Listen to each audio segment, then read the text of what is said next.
મુખ્યમંત્રી યુવા સ્વાવલંબન યોજના જે આપણી ગુજરાતની મોટામાં મોટી સ્કોલરશિપ છે, જે ગુજરાત ગવર્મેન્ટ આપણા કોલેજના સ્ટુડન્ટ્સને આપે છે ફર્સ્ટ યરની અંદર જે લોકો એન્ટર થયા હોય એ લોકો માટે, અને એવરી યર આ સ્કોલરશિપ આપે છે. તો એની એલિજિબિલિટી શું છે જેના વિશે હું આજે ડિટેલમાં વાત કરવાનો છું.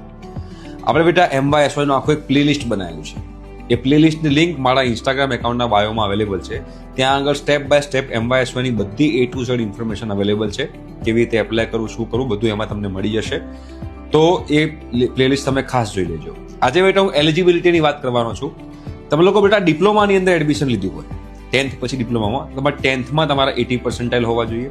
તમે 12th પછી એડમિશન લીધું હોય એન્જિનિયરિંગમાં, ફાર્મસી, BBA, BCom, BCA કોઈ પણ હોય, 12thમાં તમારા સાયન્સમાં 3% બતાવતા હોય છે ગુજરાત બોર્ડમાં. 3માંથી ગમે તે પર્સન્ટાઇલ હોય, એ ગમે તે એકના 80 ઉપરના પર્સન્ટાઇલ હોવા જોઈએ. તમે કોમર્સમાં હોવ તો તમારા 12thમાં 80 ઉપર પર્સન્ટાઇલ હોવા જોઈએ, અને તમારી ફેમિલી ઇન્કમ જે છે 6 લાખથી ઓછી હોવી જોઈએ. તો તમે લોકો જે છે MYSY માટે એલિજિબલ છો. કેટેગરી કોઈ પણ હોય, open, SC, ST, SC, BC, open EWS, તમામ વિદ્યાર્થીઓ આ સ્કોલરશિપ માટે એપ્લાય કરી શકે છે. બીજી વાત કે તમે ગવર્મેન્ટ કોલેજમાં એડમિશન લીધું હોય તો પણ તમે એપ્લાય કરી શકો છો. તમે લોકો સેલ્ફ ફાઇનાન્સ કોલેજમાં હોવ, તમને ફ્રી સીટમાં એડમિશન મળ્યું હોય, તમે free seat card through admission લીધું હોય તો પણ તમે લોકો આની અંદર એપ્લાય કરી શકો છો.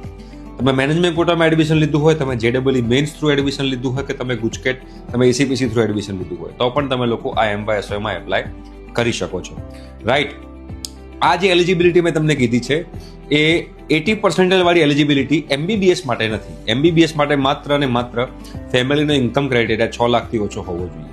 તો આ એલિજિબિલિટી ક્રાઇટેરિયા છે MYSYમાં એપ્લાય કરવા માટે.